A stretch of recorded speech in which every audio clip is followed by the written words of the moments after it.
Criou o mundo por meio da palavra. A palavra fez que do nada Deus criasse tudo. Só Deus é a fonte de poder que pode criar algo do nada. Há uma energia criativa na palavra de Deus. Ela tem um poder incrível que dá forma à certeza. O homem é a única criatura feita à imagem e semelhança de Deus. É por isso que a palavra do homem também tem poder. Um ensino do Talmud: a palavra não tem braços, mas faz o que os braços fazem. Não somente mata o homem, mas cruza essa linha, porque a mão do homem mata o que está perto, mas a palavra mata mesmo o que está longe. A palavra é como flecha, mas supera a própria flecha. Porque alguém pode se proteger de uma flecha com a mão, mas da arma que dispara a palavra, não há força que se salve. A palavra do homem pode vivificar ou destruir a vida de outro homem. Assim como uma gota de perfume pode mudar o ambiente de uma casa, o homem, por meio de suas palavras, pode exercer influência não somente sobre si, como também sobre as pessoas e as circunstâncias que o cercam. As palavras podem exalar uma fragrância agradável ou um odor desagradável no ambiente em que são ditas. Provérbios 18:21 demonstra quanto é poderosa a palavra. A língua tem poder sobre a vida e sobre a morte, e os que gostam de usá-la comerão do seu fruto. A palavra tem poder. A Bíblia não é a única referência que afirma sobre o poder da palavra. Felizmente, a ciência também revela as distintas teorias que endossam o poder que existe nas palavras. Refiro-me à teoria do mecanismo do cérebro. O cérebro pode ser dividido em duas partes: a parte velha e a parte nova. A parte velha do cérebro cumpre a função de controlar o que fazemos inconscientemente, como a respiração, a digestão da comida e o bater do coração.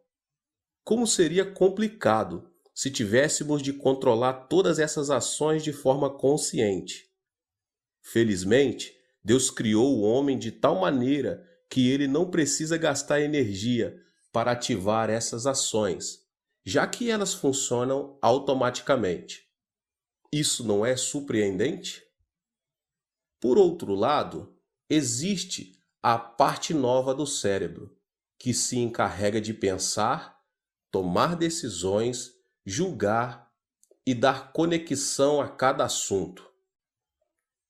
Embora executem funções distintas, as duas partes do cérebro encontram-se conectadas.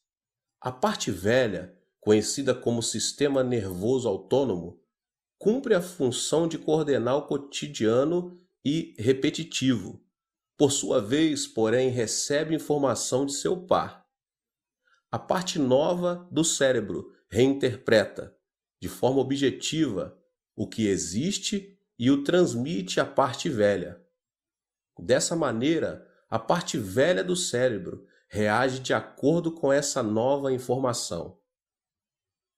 O surpreendente de tudo isto é que a parte velha do cérebro não reage de maneira direta ao que existe, mas age de acordo com a informação que foi processada pela parte nova. Isso é realmente incrível, porque evidencia o que sempre tenho pregado. Por mais que as circunstâncias tornem-se negativas e não se veja coisa nenhuma, não se ouça nada, nem se apalpe nenhuma evidência, conserva-se aquele pensamento ativo que diz: posso fazê-lo. Se pode, vamos fazê-lo. Então a parte nova do cérebro envia essa informação à parte velha. Desse modo, a parte velha do cérebro recebe uma informação positiva, apesar das circunstâncias adversas do momento. A parte velha do cérebro que recebeu a informação positiva, emite hormônios idênticos ao que emite quando se sente feliz e em paz. Dessa forma, permite que mantenhamos nossa saúde física na melhor condição, assim como quando tudo é positivo, apesar das circunstâncias. Por outro lado, por mais que as circunstâncias sejam positivas, se nossa maneira de pensar é negativa e sem esperança, agrava-se a condição física. Em outras palavras, a questão não é a realidade, mas como interpretamos essa realidade. O surpreendente, meus irmãos, é que existe uma informação mais poderosa do que a forma com que o cérebro pensa. Trata-se de confessar nossos pensamentos por meio dos lábios. Quando expressamos nossos pensamentos por meio dos lábios, a parte velha do cérebro não somente pensa, recebe também uma informação muito mais clara. A confissão da boca ordena a parte velha do cérebro e influencia o metabolismo do corpo. Da mesma forma, há um poder incrível nas palavras. Tanto é assim que as palavras não somente influenciam o corpo por meio do cérebro, como também podem transformar outras pessoas, as circunstâncias e também o futuro. Há poder até mesmo nas palavras que proferimos sem muita ponderação. É um poder que supera até mesmo nossa imaginação. Isso quer dizer que as palavras são como um volante que determina a felicidade ou a infelicidade de nossa vida.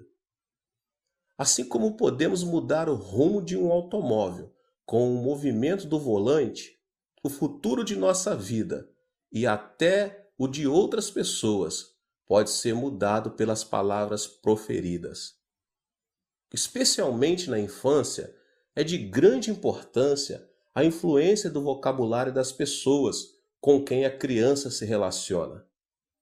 Essa é a razão por que, na infância, é necessário ter contato com bons mestres e bons pais. Quem são esses bons pais e mestres?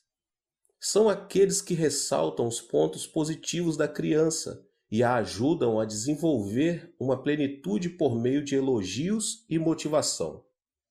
Existe na educação uma teoria chamada efeito Pigmaleão, formulada pelo psicólogo Rosenthal. Com o objetivo de comprovar a veracidade dessa teoria, Rosenthal deu a um professor titular a lista de um curso, dizendo: de acordo com o estudo que realizamos, esses alunos têm potencial ilimitado. Assim, se o Senhor conseguir educá-los bem, eles se destacarão no futuro. Tenha isso em conta. Obviamente, o professor observou aqueles alunos durante um ano e, cada vez que eles demonstravam sua capacidade, ele os elogiava. Depois de um ano, as qualificações daqueles alunos tinham melhorado significadamente. Não somente isso, houve uma mudança positiva nas relações pessoais e na atitude em relação ao estudo. O interessante é que a lista de alunos que Rosenthal havia entregado ao professor não era de alunos selecionados, e sim de alunos comuns que não tinham nenhuma capacidade diferente. Ou seja, Rosenthal os havia selecionado aleatoriamente, e a razão por que eles haviam demonstrado qualificação e atitude diferente era terem recebido elogios e motivações permanentes da parte do professor. Aqueles alunos poderiam continuar sendo normais ou tendo baixo rendimento, mas o constante elogio do professor fez que chegassem a ser estudantes exemplares. O elogio tem o poder de transformar o homem. Muitos pensam ser necessária a crítica severa para levar outros à mudança. Ao contrário, porém, a crítica faz que a pessoa criticada tome uma atitude destrutiva ou defensiva. Contrariamente, o fato de elogiar o ponto forte das pessoas faz que elas se concentrem em sua virtude e acaba por transformar sua vida. Não se esqueça de que suas palavras podem mudar a vida de outras pessoas e, em lugar de criticar, esforce-se em elogiar, meus irmãos, e motivar os outros, com o fim de guiá-los para o bom caminho. As palavras podem trazer outras pessoas da desesperança para a esperança, mas podem também provocar o contrário. Existe um vocabulário nos homens de sucesso. Há aproximadamente um século, aconteceu na Inglaterra um fato que ensina a respeito do vocabulário usado por homens de sucesso. Deixa eu lhes contar. O homem de uma fábrica de sapato colocou um anúncio no jornal procurando novos empregados. Tratava-se de um novo projeto para o que ele precisava de pessoal especializado. Para a execução do projeto, foram escolhidos 2 candidatos. Entretanto, a maneira com que esses 2 empregados falavam era totalmente diferente. O lugar estratégico escolhido pela empresa para o lançamento do projeto era nada menos que a África do Sul. O primeiro empregado afirmou ser impossível vender sapatos na África do Sul, porque todos os africanos viviam descalços. Depois de um tempo, ele voltou daquele país e, como havia previsto, não conseguira vender nem um par de sapatos. Sua viagem foi um desperdício e o dono da empresa, desgostoso com ele, demitiu-o. O outro empregado tinha uma opinião um tanto diferente. Disse que todos os africanos se tornariam seus clientes, já que ninguém naquele continente usava sapatos. Ele foi enviado à África do Sul. A situação que enfrentou ali não foi nada fácil. Pela falta de costumes, as pessoas não queriam usar sapatos.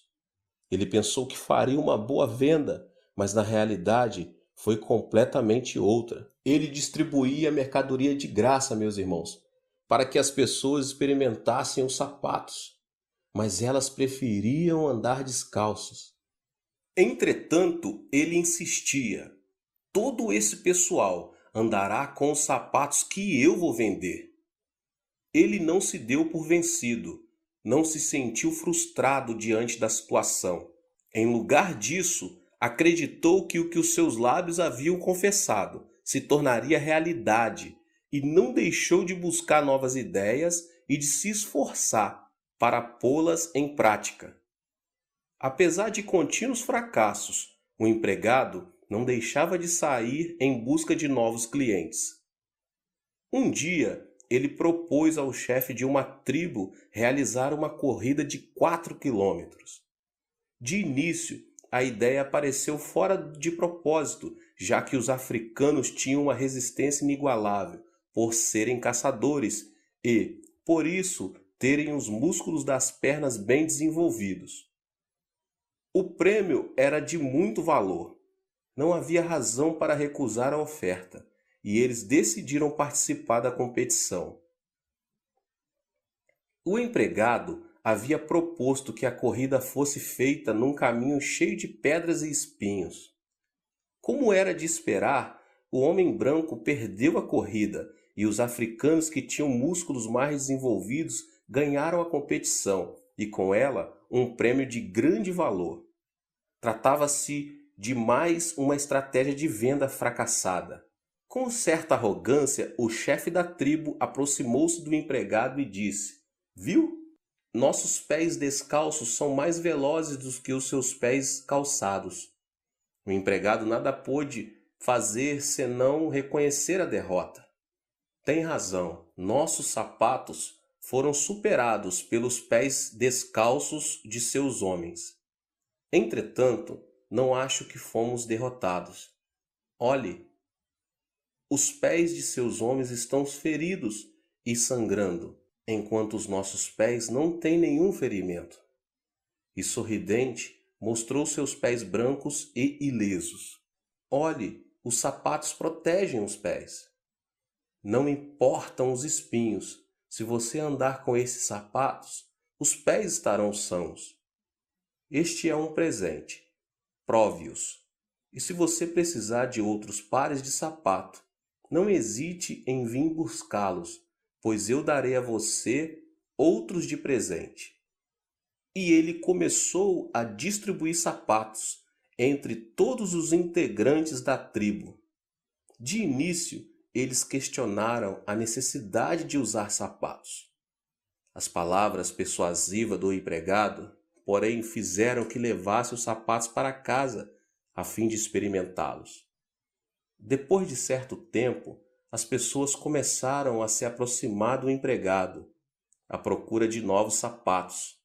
E como ele havia prometido, dava os sapatos de presente àqueles que o procuravam. Depois de 2 anos, o chefe da tribo aproximou-se do vendedor e disse: "Os sapatos que você me deu estão gastos. Preciso de outro par." No tempo em que andavam descalços, as pessoas daquela tribo não sentiam falta dos sapatos. Todavia, depois de se acostumar a usar os sapatos, quando estes se estragavam, eles não podiam tolerar o desconforto de andar sem eles. A partir daquele momento, o empregado começou a vender sapatos pelo preço original. Ele recuperou o valor da mercadoria que usou para fazer a promoção e ainda teve um lucro maior do que isso. Os africanos não tinham dinheiro vivo para comprar os sapatos. Para adquiri-los, eles traziam as pedras mais brilhantes e preciosas do mundo, diamantes. Entre eles estava o maior diamante do mundo, que posteriormente foi reunido ao acervo do Palácio Imperial da Inglaterra. O custo de todos os sapatos que aquele empregado havia distribuído gratuitamente não podia se comparar ao valor daquele diamante. Vivendo uma situação semelhante a essa, certa pessoa declarou: "Não é possível, eu não posso." Foi esta confissão negativa que levou o primeiro empregado a perder uma boa oportunidade, enquanto o segundo empregado afirmou convicto: "É possível, vamos fazê-lo." Com a confissão de palavras positivas, ele alcançou o sucesso. As condições e situações que enfrentamos estão em estado intermediário. Fazer de uma crise uma oportunidade e de uma oportunidade uma crise depende de nossa atitude. Todas as coisas são resultado da atitude que se toma. Ter uma atitude negativa ou positiva, isso depende de nossa decisão.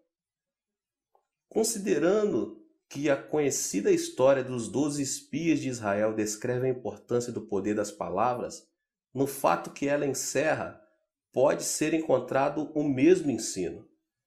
Ao chegar a Cades Barneia, Moisés escolheu 12 espias e lhes disse que observassem a terra de Canaã.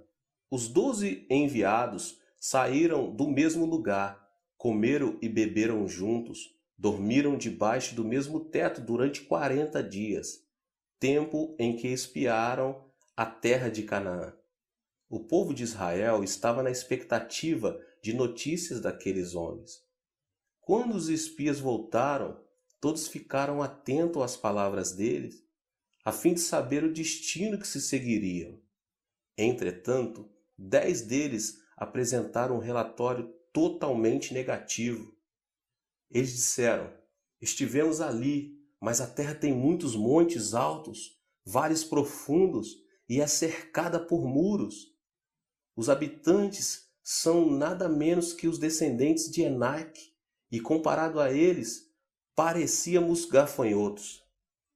Não podemos entrar na terra deles, senão nossos filhos serão destruídos."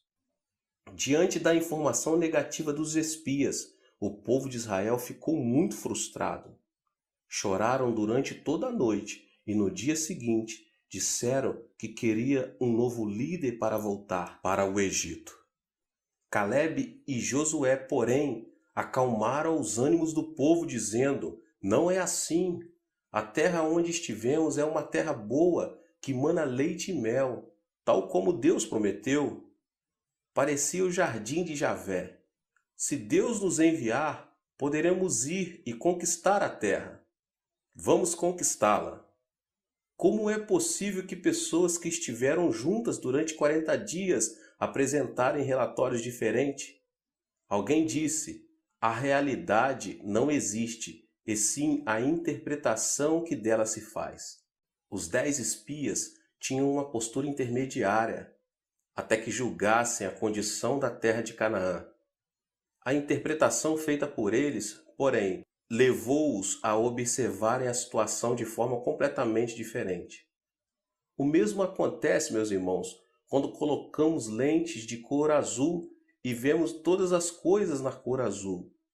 Depois, usamos lentes vermelhas e vemos tudo em chamas.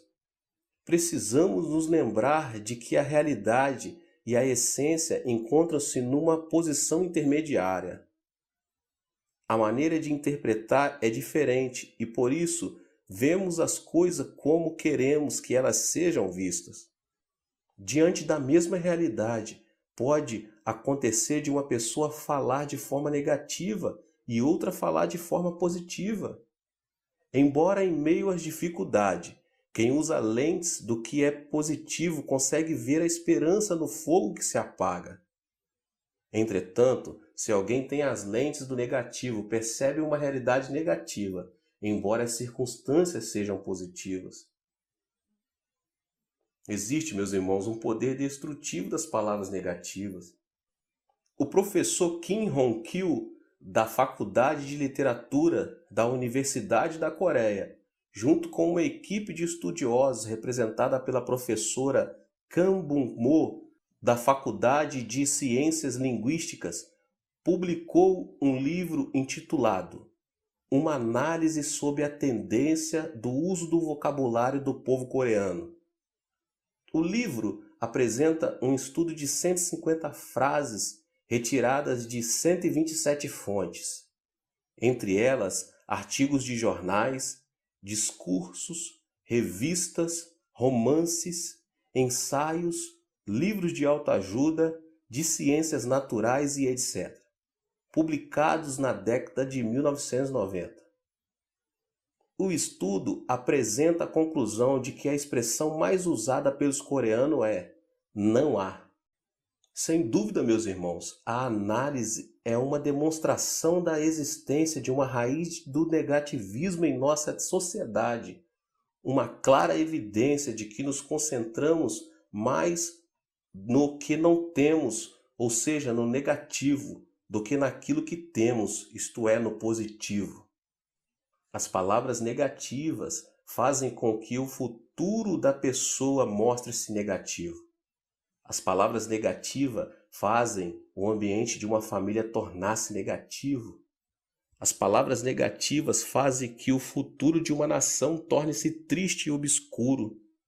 Assim, se um indivíduo, uma família ou uma nação quiser transformar o seu futuro, primeiramente deve mudar o seu vocabulário.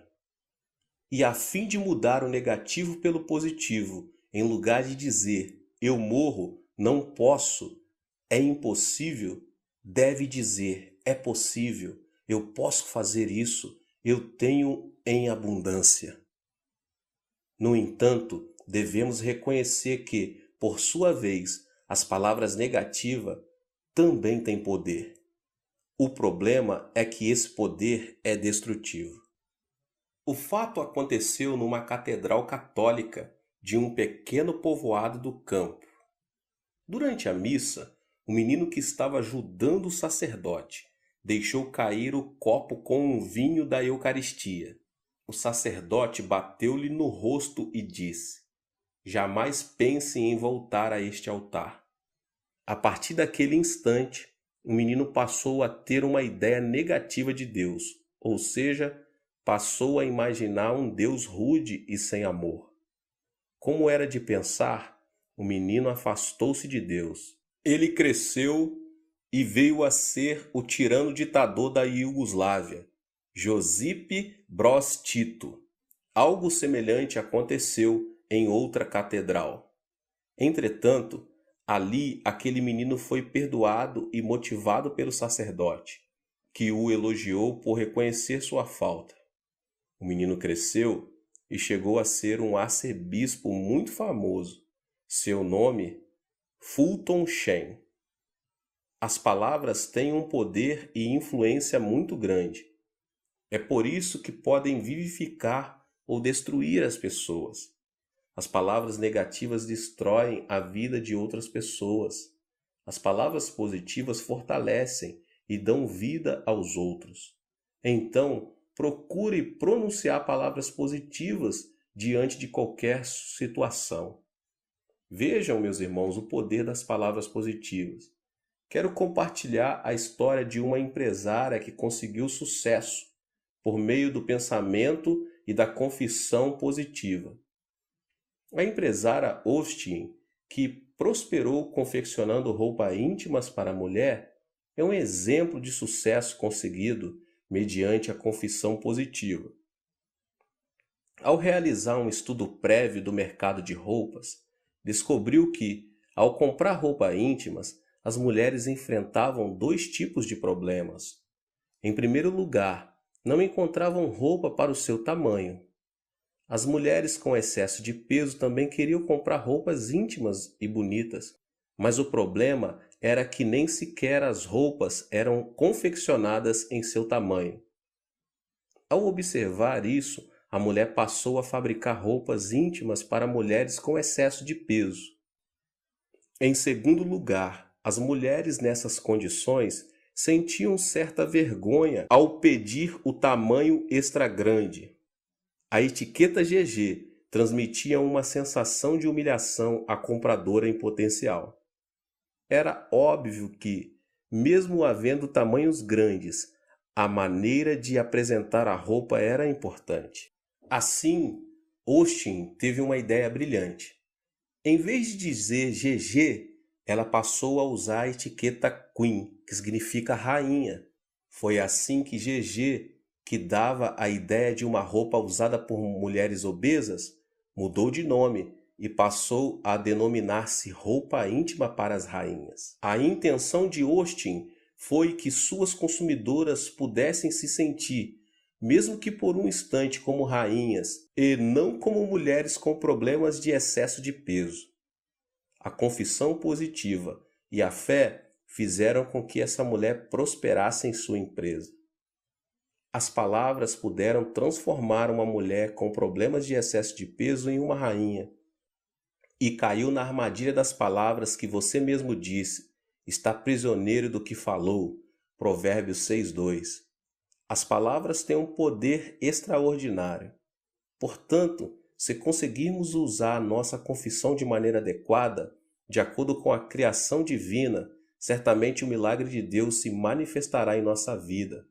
Nós precisamos conhecer o poder das palavras que governam a nossa vida. As palavras do homem têm o poder de influenciar. Embora não sejam visíveis aos olhos físicos, as palavras têm o poder de dar vida ou de destruir a vida de outras pessoas, indo além do tempo e do espaço. Isso acontece porque o homem é a única criatura que foi criada segundo a imagem de Deus. A palavra de Deus, meus irmãos, tem um incrível poder criativo. Ele criou o mundo pelo poder de sua palavra. Da mesma forma, o poder da palavra encontra-se em nosso genes. As teorias científicas o demonstram. De acordo com a ciência, tanto o pensamento como a confissão da palavra influencia os micróbios e o corpo humano. A Bíblia e a ciência concordam em que existe poder nas palavras. Assim, devemos procurar fazer uso correto de nosso vocabulário. As palavras negativas têm um poder destrutivo, e é por isso que devemos concentrar em usar palavras criativas que transmitem esperança. Assim, poderemos empregar corretamente o poder da palavra que nos